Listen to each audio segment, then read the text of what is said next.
friends, I passed by those candles. I was wondering that if I ever lighted them, that I could play like Liberace.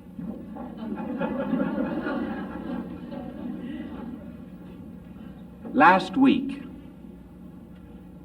someone in the studio came with a camera, and a woman alongside of her said, "Don't shoot now. Wait until he starts talking, then shoot him." Listen, I must tell you a story. It's an ecumenical story. It's about a priest and a rabbi. They met in a train in Ireland. They were alone in the compartment, and the priest said to the rabbi, he says, "Rabbi, honestly, have you ever eaten pork in your life?" The rabbi said, "If you keep a secret, I will tell you. I ate pork once." "Now," said the rabbi, "let me ask you a question. Did you ever kiss a girl?" He said, "If you keep it a secret, I will tell you. I did kiss a girl once." The rabbi said, "It beats eating pork, doesn't it?"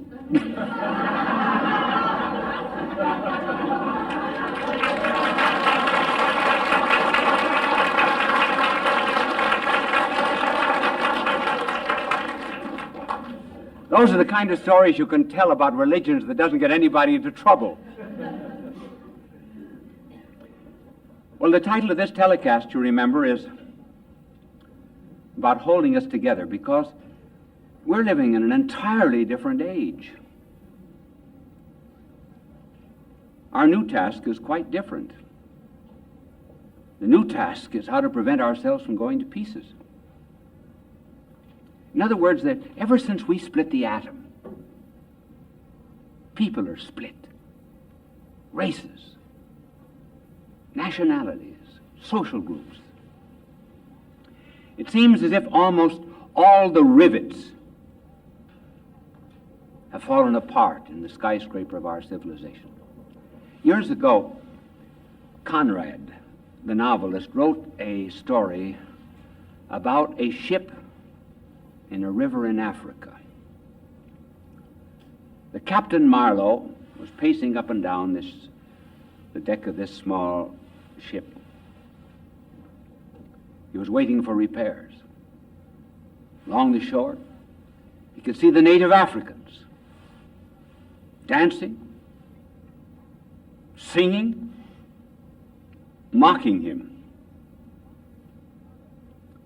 And as Marlowe paced the deck, he said, "Rivets, by heavens! That's what I need. Up there at the station on the hill, boxes of them piled open. Said you kick them as you walk along. They roll down the siding. And here I don't have a single rivet to put my plates together." And this was the contrast between these carefree people and a technical civilization that was all at loss for progress because there were no rivets. Now that's what's making us fall apart. The absence of some unifying principle. Just let me give you now some examples of how we're falling apart. I will take education and literature and maybe philosophy and a few other things. First of all, take education. It used to be centuries ago that there were universities. Now, the word university means something that turns about one thing. And what was that one thing? Well, in the Middle Ages, it was theology. All sciences were, as it were, in relation to that. And later on, it became philosophy. Another university, the microbic content of cotton undershirts. What a wonderful thesis that was. PhD. But I think the prize was one of our well-known Eastern universities, a psychological study of the post-rotational eye movement of squabs.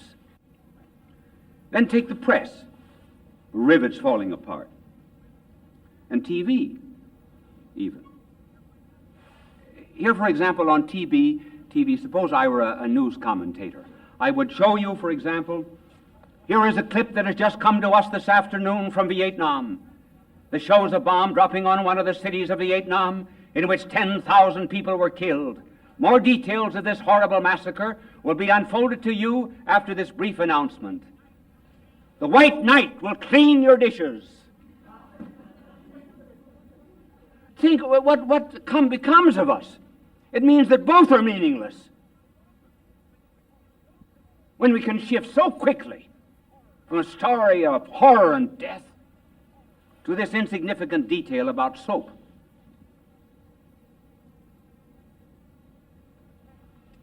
Then the press is interested in getting your opinion and yours, everybody's opinion. Not because of the opinion itself, but to set it in contrast with someone else's opinion. So, as long as there's conflict, there's news. What's the purpose of opinions? Are we trying to develop a meaning and a philosophy of life? And this has so much affected personalities that today many minds have no unifying pattern of life. They read one book, maybe a bestseller, and they say, oh, this is a great idea. And they lay down the railroad tracks on which they will move. Then next week they read another book, and they tear up those tracks. They were a materialist last week. Now this week they begin to be an idealist. And as life goes on, they never have one goal or one purpose. No rivets in life. Now this is serious.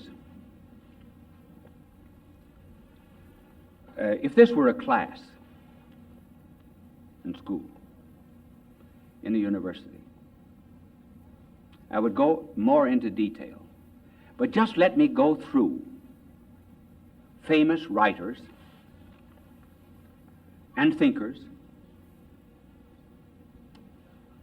and give you their concept of this rivetless civilization.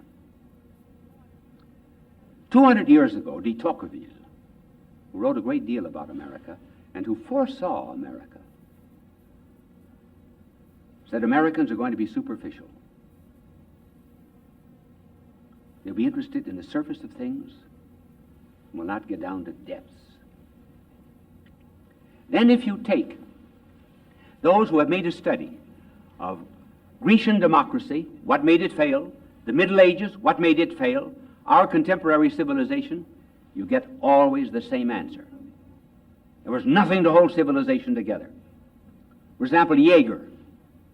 Those of you who are in the university probably have read Jaeger.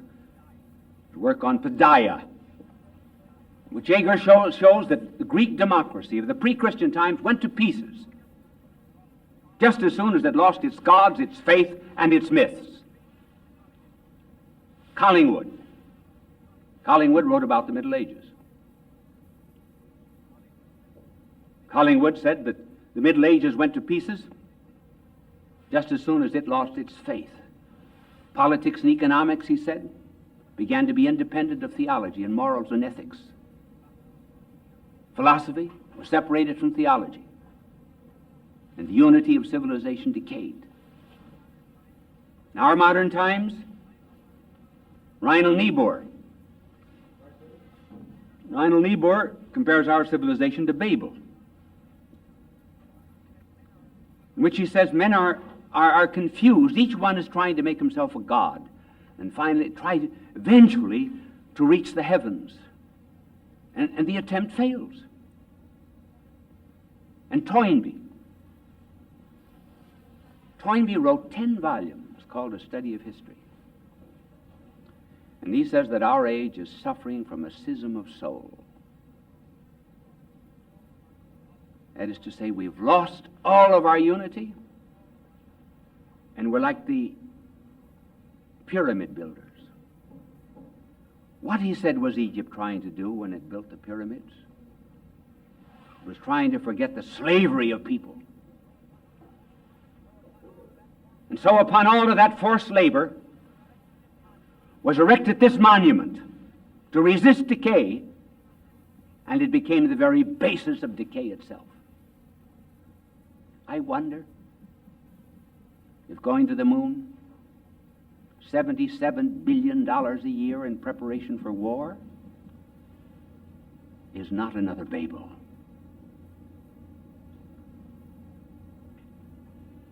Is it not based not upon slavery, but upon a neglect of the poor? May it not end as Egyptian civilization ended? These are the questions which thinkers are asking. I've just tried to put it simply in terms of rivets, which hold the plates of our economics and politics and education and everything else together. Now there's a danger, a grave danger in our civilization. Today the catchword is freedom. Someday we'll explain the 3 ways in which freedom can be understood. But freedom today is interpreted as license, as freedom from law, not freedom for something. When you have a culture fissioned, split up, and divided, and minds without any goals, you have chaos, which is becoming more and more apparent in civilization. What is the danger? The danger is that there may come along someone who will attempt to get us out of this chaos by creating some kind of maybe totalitarian state. In other words, a dictatorship arises in order to organize the chaos that was created by too much freedom. As a Russian writer put it, who had been through the communist revolution, and if you keep these words in mind, they may help to interpret future civilization. Unlimited freedom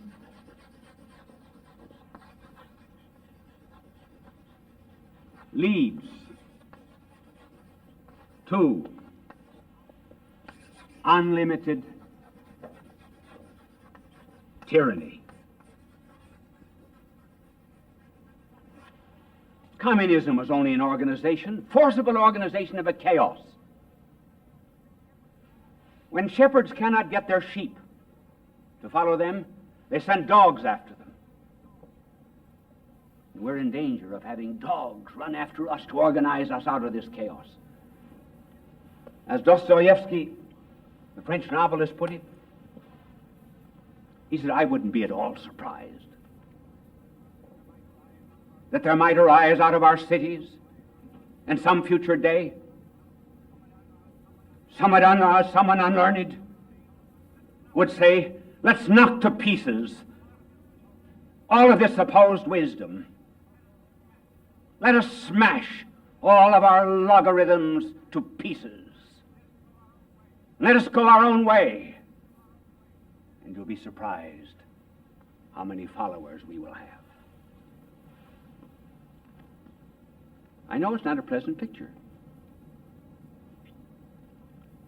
but I'm just trying to keep up in what's happening in the world. And not just to be a part of this rivetless culture. Now, what will hold us together?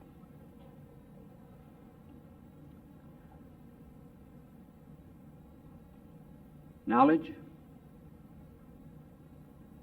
No, not knowledge alone. We have indeed eaten of the tree of knowledge, the knowledge of good and evil. We've picked off the fruit, and now we're eating the leaves.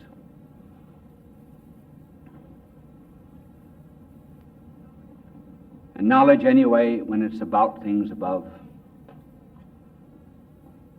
always demands that we break up those noble things to fit our poor intelligences. What can unify civilization? Love. Oh, yes, but how that word is misused. The Greeks had 4 words for love. 4. Believe me, when we say the Greeks had a word for it, they did. Someday I may give a telecast on those 4 words. But today, we have only 1 word for love.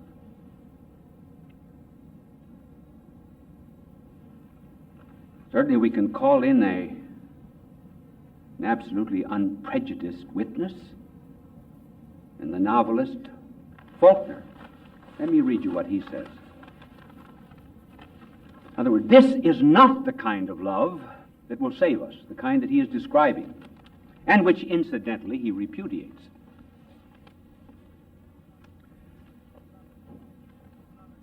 He says, love, if you will,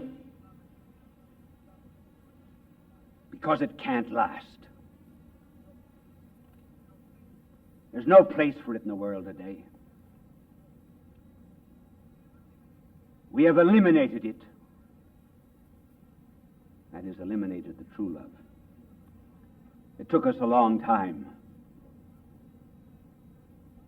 But man is resourceful. So we got rid of love at last. Just as we got rid of Christ. If Venus returned today, or if Jesus returned today, we would crucify him quick in our defense. If Venus returned, she would be a soiled man in a subway lavatory with a palm full of dirty French postcards.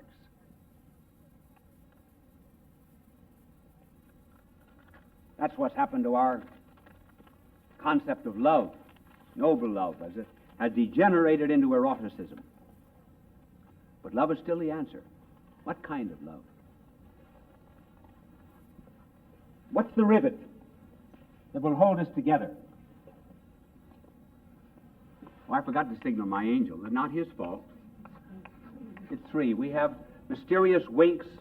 I do things like this. You'll always notice them.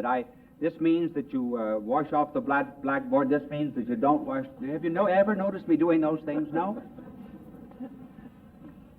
Well, what is the kind of love that will save us? Put rivets into our civilization.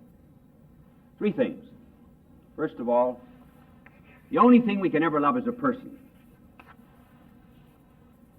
We just simply cannot fall in love with the theorem of geometry, or a syllogism, or an abstraction. Even virtue itself is unappealing until virtue begins to be seen in a person. Why is it, for example, that today conversions take place more in the middle classes and upper classes than they do down below? Slums and inner city and among the poor. It's because the people in the upper classes can read, they can study, they can make comparisons, they know something about psychology and metaphysics, and they come to a concept of truth. But the people below, they're not doing any reading. The only way they know about it is the way that the people live. And unless they can see that the man of religion there is a little bit different from the rest of them, unless they can see that his love is of an entirely different character than the love that they know, even the best of them, and religion will never make any appeal. Second, love must be a person. Secondly, that person must have suffered defeat. That is important. Why? Why must the person have suffered defeat that we love? Because we're defeated. That's why. Because we're frustrated. Believe me, we are not looking for heroes. What we fear not so much, what we fear actually is not death. What we fear is defeat. Death only touches our existence. Defeat touches our personality. And if we're ever to put love, ever to put rivets into civilization, we have to find some person who's gone down to defeat, and in that defeat has become victorious. And there's only one man that's ever done that. And even if he were wrong, which he's not, I would rather be wrong with him than right with the other.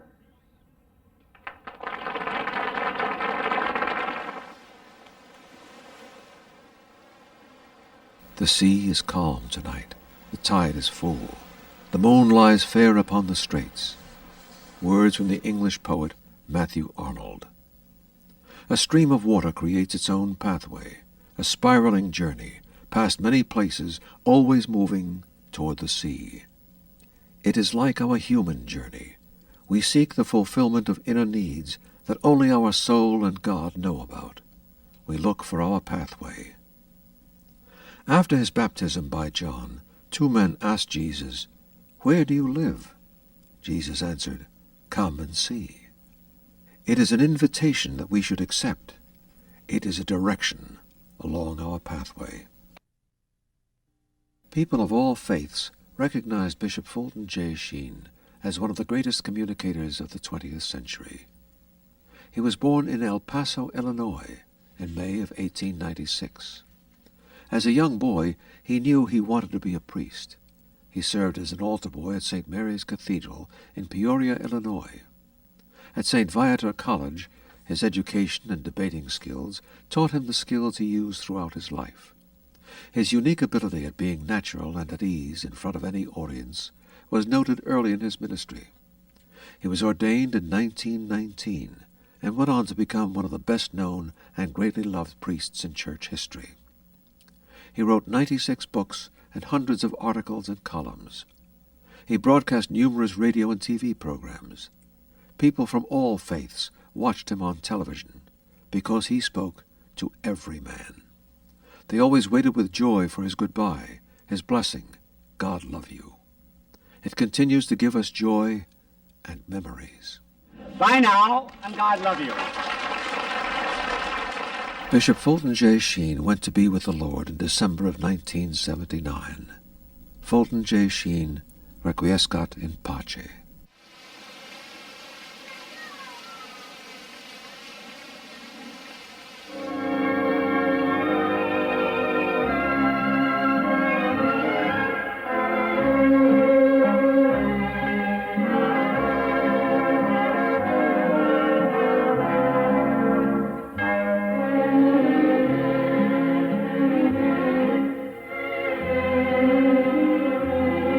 Violence and so forth. Perhaps it's very fitting that we should say something about America's religion. And here we come to an application of the words, "Physician, heal thyself." In other words, what have you got to say about religion? And here we speak of Christianity in general, not about any particular sect or about the church to which I belong, or the church in a general, but rather the church in a general and vague sort of way. What are the critiques of religion? And what is our moment of truth? Is there any justification for pointing a finger at Christianity as it exists today? Perhaps there is. And the first critique might be this: One, we will refer to the affluence of the church itself, and then we will refer to the laity, and then we'll refer to the doctrine and teaching. So the first will involve bishops, priests, ministers, and the like, lay leaders. First, as regards the bishops and priests and ministers. Has affluence hurt us? Have we grown fat? Does the economic and generous leverage of the pews hurt the prophetic utterance from the pulpit and the altar? Conceivably. Because I believe that there is some kind of a relationship existing between prosperity and the effect of Christianity at any moment. When we are affluent and rich, we are apt to become administrators.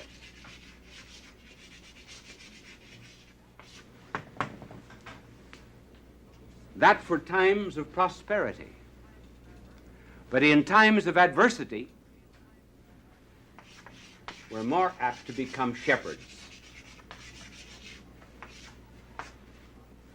In times of prosperity, we become very much concerned with mortar and building. We make use of all the resources that we have, generally for ourselves, translate them into buildings, and that emphasis could hurt the stress on mortals, on human beings. In the early church, remember the apostles said, we can't be busying ourselves with tables, with administration. So they found 7 administrators to take over the work in order that they could preach. Administrators today in Christianity sit at desks. And I wonder if about 60% of that work could not be done better by laity. In mission countries where there's poverty, there's shepherds. They're out with the people. They're not at a desk, they're at a doorbell, at a tent. So there is here a tendency to become comfortable rather than to be comforters. This doesn't mean that living in a prosperous country we should not utilize all of the economic means that are put into our hands. But we're only speaking of a danger in an affluent society. Namely, we are sent to the sheep. No one will challenge that. But in an affluent society, what do? We generally shear them. In other words, take their wool, or what comes out of their wool pockets. Our divine master said that we were to feed the lambs and feed the sheep. Again, this does not mean that they are not to be sheared. But sometimes those who were called prominent Catholic, he's a prominent Catholic, he's a prominent Methodist, he's the prominent Congregationalist, he's a prominent Lutheran. What does it mean? It means he's given a lot of his wool. He may not be prominent in the way of shepherding. Now, this is one of the critiques that is sometimes urged against Christianity, and after all, with some degree of justice. If we continue this moment of truth, we come to the laity, and we leave the priests and ministers. And what about the laity? Well, I don't know how anxious my angel is to wipe a blackboard in which there is any critique of Christianity. I'm sure the angel is very anxious. But having done the job, we now come to the laity, and we find again another type of critique. There seems to be in the laity a rupture, a division between their religion and life itself. Between the church to which they move on Sunday and the secular life in which they move 6 days of the week. Now, certainly, there is not to be as much time spent in a church as in the secular order. Here we're speaking of the spirit. Let us put it this way. If you sat down at table with 12 people, or rather you watched 12 people at table, 3 of them were professedly Christian. You listened to a conversation that went from politics to economics to youth to the moral life of America. Do you think that you would notice any difference between those who were professedly Christian and those who were a-Christian or non-Christian? Would their judgments be any different? Their sense of values? Would you be able to pick out the 3 and say, here are some who are so imbued with a Christian motivation that it tells in all of their judgments? We cannot always tell. Which brings up the question that is Christianity really making an imprint in the world? Nietzsche, who was anti-Christian, said something that was profoundly worthwhile. He said, you will never get me to believe in a Redeemer unless you act like someone redeemed.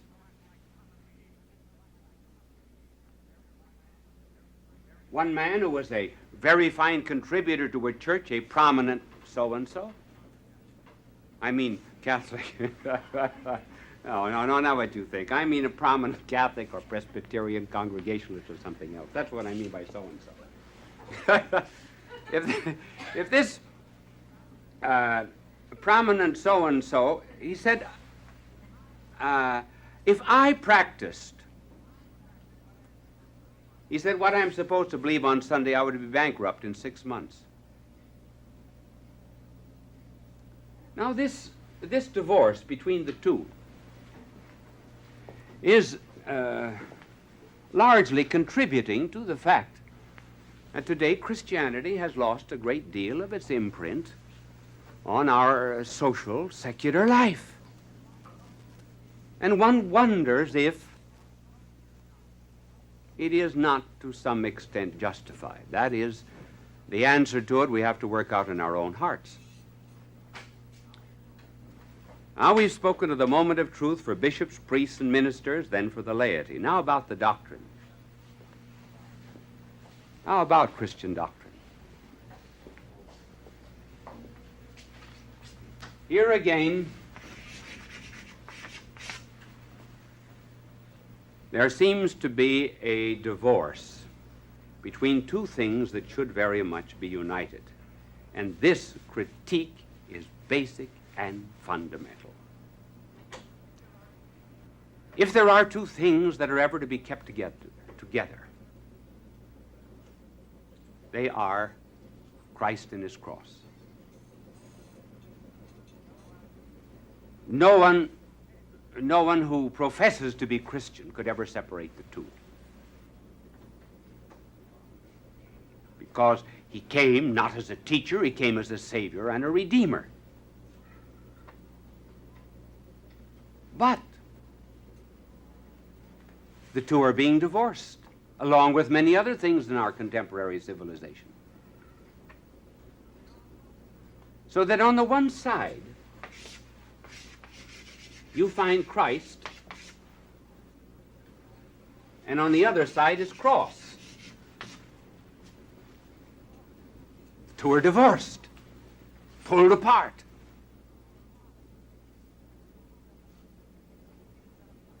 Who picks up Christ? Our so-called Western Christian civilization. And so they present a Christ who would never drive buyers and sellers out of a temple because they prostituted it with their commerce. The Christ who would mouth pious beatitudes on a mount. The Christ whose lips would never, never say anything against divorce, and whose lips would never be stained by mention of the word hell. The Christ without his cross that would pat little children on the head and would tell very interesting stories that might or might not be true. And the Christ who might get into difficulty with civil authorities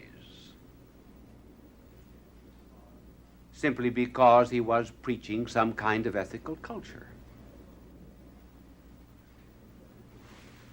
That's the Christ of much of our Western Christian civilization. Who picks up the cross in the world?